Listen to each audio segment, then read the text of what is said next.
Fantastic. இன்னைக்கு வந்து நண்டு ஸ்பெஷலுங்க. ஸோ நண்டை வச்சு 2 டிஷ் செஞ்சு காட்ட போகிறேன். ஸோ நீங்கள் என்னோட சேனலை ஃபர்ஸ்ட் டைம் பார்க்குறதா இருந்தால் சப்ஸ்கிரைப் பண்ணிக்கோங்க. ஸோ ஃபர்ஸ்ட்டு வந்து நண்டை வச்சு என்ன பண்ண போகிறோம்னா, நண்டு கிரேவி பண்ண போகிறோம். இது ரொம்ப ரொம்ப சிம்பிளாக பண்ணுறது. ஸோ ஒரு மிக்ஸி ஜார் எடுத்துக்கோங்க. 1 ஸ்பூன் வந்து பெப்பர் அண்ட் வந்து கொஞ்சமாக ஒரு 10லேருந்து 20 பீசஸ் வந்து சீரகம் ஆட் பண்ணிக்கோங்க. ஸோ அதை ரெண்டையுமே வந்து நல்லா கிரைண்ட் பண்ணிக்கோங்க. ஸோ ஃபஸ்ட்டு வந்து உங்கள் மிக்ஸியில் மொத்தமாக போட்டாவே நல்லா கிரைன் ஆகும் அப்படின்னா மொத்தமாக போட்டுருங்க. இல்லைனா இது ரெண்டுமே வந்து நல்ல பவுடர் ஆகணும். ஸோ இது ரெண்டையும் போட்டு நல்லா பவுடர் பண்ணிக்கோங்க. ஸோ இது ரெண்டையும் பவுடர் பண்ணதுக்கப்புறம் நான் பாருங்கள் பவுடர் எப்படி பண்ணி வச்சுருக்கேன்னு கொஞ்சம் தண்ணி ஊற்றி ஒரு 75% வந்து அது வந்து கொஞ்சம் கிரைன் ஆகிருக்கு. ஸோ அதுக்கப்புறமா அதில் வந்து 2 க்ரீன் சில்லி ஆட் பண்ணியிருக்கேன். ஸோ வந்து நீங்கள் ஸ்பைசி வந்து நான் நார்மலாக போட்டிருக்கேன். உங்களுக்கு அதிகமாக வேணுன்னா 3 போட்டுக்கோங்க. அண்டு வந்து ஒரு 10லேருந்து 20 பீஸ் வந்து கார்லிக். என்னோட கார்லிக் வந்து சின்னதாக இருந்தது, அதனால நான் 10லேருந்து 20 பீஸ் ஆட் பண்ணியிருக்கேன். அப்புறம் வந்து சின்ன வெங்காயம் ஆட் பண்ணிக்கோங்க. சின்ன வெங்காயமும் வந்து 10லேருந்து 15 பீஸ். ஆக்சுவலாக நமக்கு ஒரு 30 பீஸ் கிட்ட வேணும். அதில் பாதி வந்து போட்டு அரைச்சிடணும், மீதியை வந்து இது பண்ணிடணும், தாளிக்கும் போது போட்டுக்கலாம். அப்புறம் வந்து ஒரு டொமேட்டோ எடுத்திருக்கேன். ஸோ டொமேட்டோ வந்து அதையும் வந்து க்யூப்ஸாக கட் பண்ணி இது எல்லாமே வந்து ஒரு பேஸ்ட்டாக வந்து நல்லா ஸ்மூத் பேஸ்ட்டாக வந்து ரெடி பண்ணி வச்சுருக்கேன். ஸோ இந்த கிரேவி பண்ணுறது ரொம்ப ரொம்ப சிம்பிளுங்க. ஸோ இந்த பேஸ்ட் மட்டும் ரெடி பண்ணிட்டோன்னா அப்புறம் ஈஸியாக பண்ணிடலாம். அதுக்கப்புறம் வந்து நான் வந்து அந்த பேலன்ஸ் இருக்க ஆனியனையும் இன்னும் ஒரு தக்காளி வேணும். ஸோ அந்த தக்காளியும் சின்ன சின்னதாக கட் பண்ணி வச்சுருக்கேன். பேலன்ஸ் இருந்த ஆனியனை வந்து நான் சின்ன சின்னதாக கட் பண்ணி வச்சுருக்கேன் தாளிக்கிறதுக்கு யூஸ் பண்ணுறதுக்காக. டோட்டலாக நமக்கு 2 டொமேட்டோ வேணும். ஒன்று வந்து போட்டு அரைச்சிட்டோம், ஒன்று வந்து தாளிக்கும் போது. அப்புறம் ஒரே ஒரு சின்ன பீஸ் தேங்காவை வந்து நீங்கள் வந்து கிரைண்ட் பண்ணி வச்சுக்கோங்க. அவ்வளோதான். ஸோ இப்போ நம்ம கிரேவி பண்ண ஸ்டார்ட் பண்ணிடலாம். ஒரு பேனில் நான் வந்து இந்த ஆயிலில் பண்ணேன், நல்லெண்ணெயில் பண்ணேன். நீங்கள் வந்து எந்த ஆயில் வேணால் போட்டுக்கலாம்.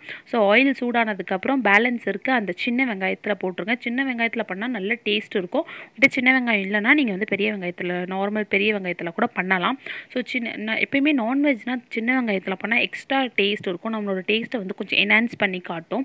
ஒரு ட்ரெடிஷ்னல் டச்சும் இருக்கும். ஸோ ஆனியன் போட்டதுக்கப்புறம் கொஞ்சோண்டு கறி லீவ்ஸ் போட்டுருங்க. அது ரெண்டையும் சாட்டே பண்ணிகிட்டே இருங்க. சாட்டே பண்ணிகிட்டே இருந்துட்டோம். அது கோல்டன் ப்ரௌன் வந்ததுக்கப்புறம் அகைன் வந்து ஒரு டொமேட்டோ ஆட் பண்ணுங்கள். டொமேட்டோ ஆட் பண்ணி டொமேட்டோ வந்து ரொம்ப வந்து பேஸ்ட் ஆக வேண்டாம். ஜஸ்ட் அது கொஞ்சம் சாஃப்ட் ஆனால் போதும். அது ஒரு 2 மினிட்ஸில் நல்லா சாஃப்ட் ஆகிடும். ஸோ இந்த பாருங்கள் சாஃப்டான ஸ்டேஜ். இதில் வந்து உங்களுக்கு ஈஸியாக வந்து குக் ஆகுறதுக்காக நான் வந்து சால்ட் ஆட் பண்ணியிருக்கேன். நான் கல்லுப்பு ஆட் பண்ணியிருக்கேன். ஸோ நீங்கள் என்ன சால்ட் வேணால் ஆட் பண்ணிக்கலாம். அப்புறம் வந்து நம்ம ரெடி பண்ணி வச்சுருக்கோம்ல பேஸ்ட், அந்த பேஸ்ட்டையும் அதிலே போட்டுருங்க. போட்டுட்டு நல்லா சாட்டே பண்ணுங்கள். ஸோ அந்த பேஸ்ட்டில் இருக்க ரா ஸ்மெல்லெல்லாம் வந்து போகிற அளவுக்கு நல்லா சாட்டே பண்ணிக்கிட்டே இருங்க. ஒரு 2 மினிட்ஸில் வந்து அது நல்லா ஹை ஃப்ளேமில் வச்சு 2 மினிட்ஸ் சாட்டே நீங்கள் பண்ணிகிட்டு இருக்கும் போதே வந்து அதோட ஆயிலெல்லாம் ஸ்ப்ரெட் ஆகும். ஆயிலெல்லாம் உங்களுக்கு செப்பரேட் ஆகும். செப்பரேட் ஆனதுக்கப்புறம் அதில் டர்மரிக் ஆட் பண்ணிக்கோங்க, ரெட் சில்லி பவுடர் ஆட் பண்ணிக்கோங்க. ஸோ நான் டர்மரிக்கும் ரெட் சில்லி பவுடரும் ரொம்ப கம்மியாக தான் ஆட் பண்ணியிருக்கேன். ஸோ எனக்கு வந்து ஸ்பைசி வந்து ஆல்ரெடி நான் பெப்பர் போட்டிருக்கனால எனக்கு ஸ்பைசி மீடியமாக இருந்தால் போதும்னு நான் ரொம்ப கம்மியாக வந்து ஆட் பண்ணியிருக்கேன். அவ்வளோதான். இப்போ பாருங்கள் ஒரு 2 மினிட்ஸ்க்கு அப்புறம் இப்படி ஆயில் எல்லாம் வந்து செப்பரேட் ஆகி இப்படி இருக்கும். ஸோ நல்ல ரா ஸ்மெல்லாம் போயிடுச்சு. நான் இன்றைக்கி வந்து 1/2 kg வந்து நண்டு எடுத்திருக்கேன். ஸோ நண்டை வந்து க்ளீன் பண்ணி வச்சு, எப்பயுமே நண்டு வந்து பெரிய நண்டு சாப்பிட்றதுக்கு ஈஸியாக இருக்கும். பட் டேஸ்ட்டு வந்து நம்ம சின்ன நண்டில் தாங்க செம்ம டேஸ்ட் இருக்கும். ஸோ நான் இன்றைக்கி 1/2 kg நண்டில் செஞ்சு காட்ட போகிறேன். ஸோ அந்த கிரேவி அந்த ரா ஸ்மெல் போனதுக்கப்புறமா நம்ம க்ளீன் பண்ணி வாஷ் பண்ணி வச்சுருக்க நண்டை ஃபுல்லாக அதில் ஆட் பண்ணிடுங்க. நண்டை ஆட் பண்ணிவிட்டு நல்லா நீங்கள் மிக்ஸ் பண்ணிக்கிட்டே இருக்கணும். அந்த நண்டுக்குள்ளே வந்து நம்மளோட மசாலா எல்லாமே போய் நண்டும் மசாலாவும் மிக்ஸ் ஆனால் தான் கிரேவி வந்து ரொம்ப டேஸ்ட்டாக இருக்கும். ஸோ இது வந்து ரொம்ப சிம்பிளாக பண்ணிடலாங்க. ஒரு பேச்சுலரே வந்து நண்டு க்ளீன் பண்ணிகிட்டு இருக்க டைமில் இந்த இன்க்ரீடியன்ஸ் எல்லாம் ரெடி பண்ணிவிட்டு பண்ணிடலாம். அவ்வளோ ஈஸி தான். ஸோ இந்த சின்ன வெங்காயம் தான் போடணும் அப்படின்றதில்ல, நான் அதுக்கு ஆப்ஷனலாக சொல்லியிருக்கேன். நார்மல் வெங்காயம் கூட போடலாம். ஸோ உங்ககிட்ட என்ன இருக்கோ அதை வச்சு நீங்கள் பண்ணுங்கள். ரொம்ப ரொம்ப சிம்பிளாக பண்ணிடலாம் இதை. ஸோ ஜஸ்ட்டு மிக்ஸ் பண்ணியே விடுங்க. அந்த கிரேவி எல்லாமே வந்து ஃப்ளேம் வந்து லோவில் வச்சு மிக்ஸ் பண்ணுங்கள். கிரேவி எல்லாமே அந்த நண்டோடு நல்லா கோட் ஆகட்டும். உங்களுக்கு வந்து செமி கிரேவியாக வேணும் அப்படின்னா லிட்டு போட்டு க்ளோஸ் பண்ணி வச்சுடுங்க மிக்ஸ் பண்ணிவிட்டு. அப்புறம் ஒரு 2 மினிட்ஸ்க்கு அப்புறம் இப்போ உங்களுக்கு செமி கிரேவியாக வேணும் அப்படின்னா தண்ணி ஆட் பண்ணிக்கோங்க. ஸோ எனக்கு வந்து இன்றைக்கி வந்து இல்லை ட்ரையாகவே வேணும்னா அப்படியே நீங்கள் மிக்ஸ் பண்ணிகிட்டே இருந்தீங்க, மூடி வச்சு மிக்ஸ் பண்ணிக்கிட்டே இருந்தீங்க அப்படின்னா அது ரோஸ்ட் மாதிரி ஆகிடும். எனக்கு இன்றைக்கி செமி கிரேவி வேணும் அப்படின்றதுக்காக நான் வந்து என்ன பண்ணியிருக்கேன்னா ஒரு தேங்காய் தேங்காவை நான் அப்படியே பேஸ்ட் ஆக்கி போடாமல் அதில் இருந்த பாலை மட்டும் எடுத்துருக்கேன். ஒரு சின்ன பீஸ் தேங்காய், அதில் வந்து ஒரு பாலை மட்டும் எடுத்து வச்சுருக்கேன். தண்ணி எதுவும் ஆட் பண்ணாமல் பாலை மட்டும் எடுத்து வச்சுருக்கேன். இது வந்து நான் தேங்காவோட அந்த நண்டு, ஆக்சுவலி நண்டு 75% குக் ஆகிடுச்சு. பேலன்ஸ் 25% இந்த கோகோனட் மில்கோட குக் ஆகும்போது அதோட டேஸ்ட் வந்து சூப்பராக இருக்கும். ரொம்ப ரொம்ப யூனிக் டேஸ்ட்டாக இருக்கும். ஸோ அவ்வளோதான், லிட்டு போட்டு க்ளோஸ் பண்ணிடுங்க. கோகோனட் மில்க் ஆட் பண்ணதுக்கப்புறம் ஆல்ரெடி 75% என்னோட கிராப் வந்து குக் ஆகிடுச்சு. ஸோ இப்போ ஃபுல்லாக குக் ஆகிடுச்சு. ஜஸ்ட்டு டேஸ்ட் பார்த்துக்கோங்க, சால்ட்டு ஸ்பைசி எல்லாம் கரெக்டாக இருக்கான்னு. இது ஓப்பன் பண்ணும் போதே அதோட அரோமா வந்து அவ்வளோ சூப்பராக இருக்குது. அந்த தேங்காய் பால் ஸ்மெல்லு வந்து அவ்வளோ சூப்பராக இருக்குது. ஸோ எல்லாமே செக் பண்ணிவிட்டு ஃப்ளேமை லோவில் வச்சுட்டு ஒரு 2 மினிட்ஸ் இருக்கட்டும். 2 மினிட்ஸ்க்கு அப்புறம் எடுத்து பார்க்கும்போது ஆயில் எல்லாம் செப்பரேட் ஆகிருக்கும். அதுக்கப்புறமா வந்து ஃபைனலாக கோரியண்டர் லீவ்ஸ் போட்டுட்டு நீங்கள் வந்து ஃப்ளேம் ஆஃப் பண்ணிடலாம். அவ்வளோதான். சூப்பரான, ரொம்ப ரொம்ப சிம்பிளாக ஈஸியாக பண்ணக்கூடிய ஒரு ட்ரெடிஷ்னல் கிராப் இது. ஸோ இது வந்து நீங்கள் வந்து ரைஸ் கூட, சப்பாத்தி கூட, எது கூட வேணால் வச்சு சாப்பிட்லாம். அவ்வளோதான். இங்கே பாருங்கள், சூப்பராக ரெடி ஆகிடுச்சு. இது பண்ணுறதுக்கு மேக்ஸிமம் 10 to 12 மினிட்ஸ் தான் ஆகும். சூப்பர் கிராப் ரெடி ஆகிடுச்சு. இது நீங்கள் கண்டிப்பாக ட்ரை பண்ணி பாருங்கள். நெக்ஸ்ட்டு வந்து நான் நண்டை வச்சு எப்படி வந்து சூப்பு செய்கிறது, நண்டு ரசம் செய்கிறது அப்படின்னு நான் சொல்லித்தர போகிறேன். ஆக்சுவலி வந்து ரசம்னாவே புளி இல்லாமல் யாருமே ரசம் செய்ய மாட்டாங்க. ஸோ நான் வெறும் புளியே ஆட் பண்ண, ஒரு ட்ராப் கூட புளியே ஆட் பண்ணாமல் டொமேட்டோ வச்சே வந்து நான் ரசம் செஞ்சு தரப்போகிறேன், சொல்லித்தர போகிறேன். அண்டு வந்து இந்த ரசம் வந்து ரொம்ப ரொம்ப ஹெல்த்தியாக இருக்குங்க. நார்மலாக கோல்டு இருக்குது, இல்லைனா வந்து காஃப் இருக்குது அப்படின்னா இந்த மாதிரி ரசம் வச்சு குடிக்கும் போது வந்து அது ரொம்ப ரிலீஃபாக இருக்கும். ஸோ இது வாங்க எப்படி பண்ணலான்னு பார்க்கலாம். ஸோ அதுக்கு வந்து சேம் வந்து பெப்பர் எடுத்துக்கோங்க. ஸோ பெப்பர் வந்து 1 ஸ்பூன் எடுத்துக்கோங்க. அது வந்து 20 to 25 பீசஸ் இருக்கும். அது வந்து பெப்பர் எவ்வளோ எடுக்கிறீங்களோ சேம் ஈக்குவல் குவான்டிட்டி வந்து சீரகம் எடுத்துக்கோங்க அண்டு மஞ்சள். இது மூணையுமே வந்து நல்ல ஒரு பேஸ்ட், தட் மீன்ஸ் ஒரு பேஸ்ட் பவுடர் மாதிரி ஆக்கிக்கோங்க. ஸோ இது வந்து பாருங்கள், இது ஆக்சுவலி 50% பவுடர் ஆகிருக்கு. அண்டு வந்து காஞ்ச மிளகா எடுத்துக்கோங்க. காஞ்ச மிளகா வந்து 2 to 3 எடுத்துக்கோங்க, 2லேருந்து 3 பீசஸ். அப்புறம் வந்து க்ரீன் சில்லி வந்து 2 to 3 பீசஸ் எடுத்துக்கோங்க. ஸோ இது எல்லாமே எடுத்துக்கிட்டு இதையும் வந்து, அப்புறம் வந்து கார்லிக் வேணும். கார்லிக் வந்து தோல் எடுக்காதீங்க, எடுத்திருந்தாலும் பரவாயில்ல. ஸோ அதை கார்லிக் வந்து ஒரு 10 பீஸ் போட்டுக்கோங்க. அப்புறம் கொஞ்சமாக கறி லீவ்ஸ், இது எல்லாமே போட்டுட்டு ரொம்ப ஒரு ஃபைன் பேஸ்ட் இல்லாமல் நார்மல் ஒரு பேஸ்ட்டாக இது பண்ணிக்கோங்க. ஸோ அப்போ அந்த பேஸ்ட் ரெடியாக இருக்குது. அதே மிக்ஸி ஜார்லேயே வந்து எனக்கு வந்து 3 டொமேட்டோ எடுத்துருக்கேன். ஏன்னா வந்து நான் புளியே ஆட் பண்ண போகிறதில்ல, இது டொமேட்டோ தான் எனக்கு அந்த புளிப்புக்கு. ஸோ அதனால் 3 டொமேட்டோ, பிக் சைஸ் டொமேட்டோ, அதுவும் வந்து ரொம்ப ஸ்மூத் பேஸ்ட் ஆக்கிக்கோங்க. ஸோ அவ்வளோதான். ரெண்டையுமே நீங்கள் ரெடி பண்ணிட்டீங்கன்னா ஒரு 5 மினிட்ஸில் வந்து நீங்கள் வந்து prawn soup ready crab soup ready பண்ணிடலாம். And one more thing, crab சூப்புக்கு வந்து ஆக்சுவலி வந்து கிராப் அது எப்படிங்க சூப் வைப்பீங்க அப்படின்னா அதோட டெக்னிக்கே இங்கே தான் இருக்குது. என்னன்னா நீங்கள் வந்து கிராபை வந்து இந்த மாதிரி நல்லா இடிச்சுக்கோங்க. அது இடிக்கிறதுல வந்து அந்த உள்ளே இருக்குல்ல, அந்த சதை பீஸ் இருக்குல்ல, அதெல்லாம் வெளியில் வரணும். அந்த மாதிரி நல்லா தட்டிக்கோங்க. நான் வந்து இன்றைக்கி வந்து அந்த ஃபிங்கர்ஸ் மாதிரி இருக்கும்ல, அது மட்டும் எடுத்து பண்ணியிருக்கேன். அந்த நெறி மட்டும், கிராபோட நெறி மட்டும் எடுத்திருக்கேன். நீங்கள் வேணும்னா அந்த கிராபோட இந்த இதையும் பண்ணலாம். இது வந்து எனக்கு வந்து 250லேருந்து 300 கிராம் இருந்தது. ஸோ இது எல்லாத்தையும் நல்லா இப்படி தட்டி இந்த மாதிரி வச்சுக்கோங்க. அவ்வளோதான். இது 3மே ரெடி ஆகிடுச்சு அப்படின்னா நம்ம ஈஸியாக வந்து கிராப் சூப் பண்ணிடலாம். ஸோ கிராப் சூப் பண்ணுறதுக்கு வந்து நண்டு ரசம் எப்படி பண்ணலாம் அப்படின்னா, ஒரு பேன் எடுத்துக்கோங்க. இதுக்கும் நான் வந்து இந்த ஆயில் தான் யூஸ் பண்ணியிருக்கேன், நல்லெண்ணெய் தான் யூஸ் பண்ணியிருக்கேன். அப்புறம் கடுகு போட்டுக்கோங்க. ஆயில் ஹீட் ஆனதுக்கப்புறம் கடுகு போட்டுக்கோங்க. கடுகு நல்லா பஸ்ட் ஆனதுக்கப்புறம் வந்து காஞ்ச மிளகா வந்து 1 இல்லைனா 2 போட்டுக்கோங்க. ஸோ என்னோடய மிளகா வந்து நல்லா ஸ்பைஸியாக இருக்கும். அப்புறம் கொஞ்சோண்டு கறி லீவ்ஸ், அப்புறம் நம்ம மசாலா ரெடி பண்ணி வச்சுருக்கோம்ல, ஸோ அதை ஆட் பண்ணிக்கோங்க.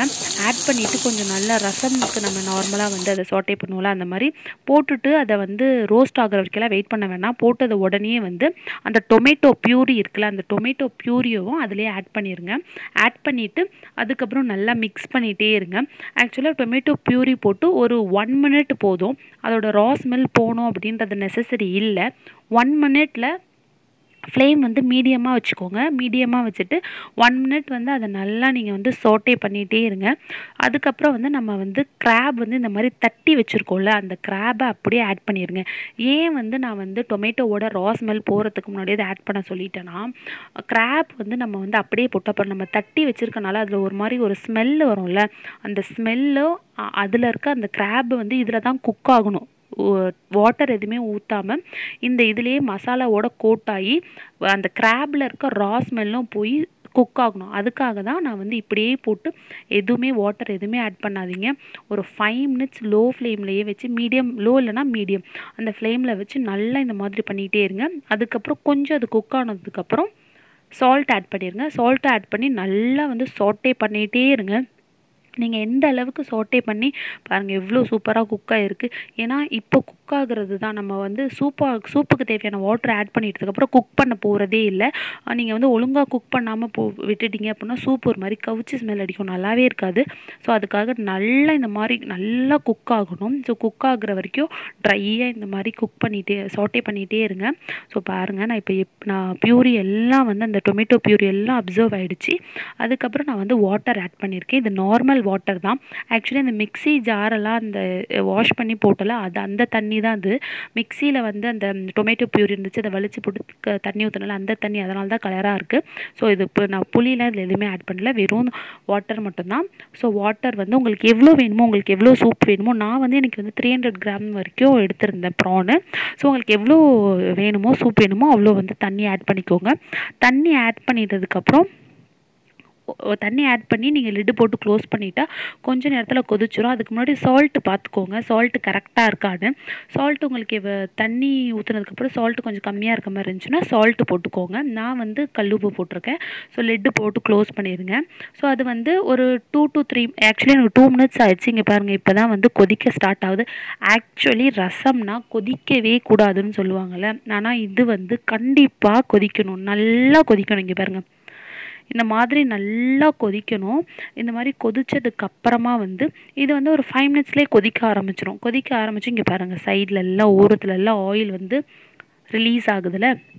அதுக்கப்புறம் நீங்கள் வந்து லோ ஃப்ளேமில் வச்சுட்டு நல்லா மிக்ஸ் பண்ணி பாருங்கள். இப்போ மிக்ஸ் பண்ணும் போது இதோட ஸ்மெல்லு வந்து சூப்பராக இருக்கும். நார்மலாக இந்த மாதிரி கோல்டு இருக்கிறவங்க இல்லைனா வந்து த்ரோட் பெயின் அந்த மாதிரி இருக்கிறவங்க இந்த மாதிரி மழை டைம்லலாம் இந்த மாதிரி செஞ்சு சாப்பிடும் போது வந்து நம்ம தொண்டைக்கு அவ்வளோ ரிலீஃபாக இருக்கும். இது அவ்வளோ சூப்பராக இருக்கும். ஸோ நான் டேஸ்ட் பண்ணி பார்த்தேன், சூப்பராக இருக்குது. அண்டு வந்து சால்ட்டும் கரெக்டாக இருக்குது. ஃபைனலாக வந்து கோரியண்டர் லீஃப் கொத்தமல்லி போட்டுக்கோங்க. கொத்தமல்லி போட்டுட்டு லிட்டு போட்டு க்ளோஸ் பண்ணி வச்சுருங்க. ஸோ அவ்வளோதான். இந்த டிஷ் வந்து ரொம்ப ரொம்ப சிம்பிளுங்க, ரொம்ப ரொம்ப easy and unique also. So கண்டிப்பாக ட்ரை பண்ணி பாருங்கள். ஸோ இது வந்து நண்டோட ஸ்பெஷல் அப்படின்னு நான் வந்து 2 டிஷ் போட்டிருக்கேன். ஒன்று வந்து நண்டு கிரேவி. ஸோ இந்த கிரேவி பாருங்கள் ஃபைனல் லுக் இப்படி தான் இருக்குது. ஸோ நான் வந்து செமி கிரேவியாக தான் போட்டேன். அண்டு வந்து நண்டு சூப், இது ரெண்டுமே தான் நான் போட்டேன். ஆக்சுவலி வந்து இது வந்து ஒரு ரசம் ஃபீல் அப்படிலாம் வரவே வராது, ஒரு சூப்பு மாதிரி தான் இருக்கும். ஸோ இந்த சூப்பு சாப்பிடும் போது வந்து லைக் நம்ம வெஜிடேபிள் சூப்லலாம் இருக்கும்ல, அந்த வெஜிடேபிள்ஸும் எடுத்து சாப்பிடுவோம்ல, அந்த மாதிரி இதை வந்து ஜஸ்ட்டு எடுத்து அதை ஆல்ரெடி தட்டி இருக்கனால ஜஸ்ட் வந்து அதை நம்ம இந்த மட்டன் எலும்பு அதெல்லாம் சாப்பிடும்போது லைஸ்ட்டாக சப்பிட்டு கீழே போட்டுரும் பாருங்கள், அந்த மாதிரி தான் இருக்கும். இது ரொம்ப ரொம்ப நல்லாயிருக்கும். அந்த நண்டில் இருக்கிற எல்லா ஃப்ளேவருமே வந்து இந்த சூப்பில் இறங்கியிருக்கும். இதை சாப்பாட்டுக்கும் ஊற்றி சாப்பிடலாம், இல்லை இந்த மாதிரி சூப்பாகவும் குடிக்கலாம், அவ்வளோ சூப்பராக இருக்கும். ஸோ இந்த டிஷ்ஷை வந்து நீங்கள் கண்டிப்பாக ட்ரை பண்ணி பாருங்கள். இது ரொம்ப very very simple, even bachelor கூட பண்ணலாம், அவ்வளோ ஈஸி. ட்ரை பண்ணி பாருங்கள். ட்ரை பண்ணி பார்த்துட்டு எனக்கு கமெண்ட் செக்ஷனில் கமெண்ட் பண்ணுங்கள். இன்னொரு இன்ட்ரெஸ்டிங்கான வீடியோவில் பார்க்குறேன். Until then thank you. நீங்கள் என்னோடய சேனலை வந்து ஃபர்ஸ்ட் டைம் பார்க்குறதா இருந்தால் சப்ஸ்கிரைப் பண்ணிக்கோங்க. பக்கத்தில் இருக்க பெல் ஐக்கானையும் கிளிக் பண்ணிக்கோங்க. இன்னொரு இன்ட்ரெஸ்டிங்கான வீடியோவில் பார்க்குறேன். Until then thank you. Bye, take care.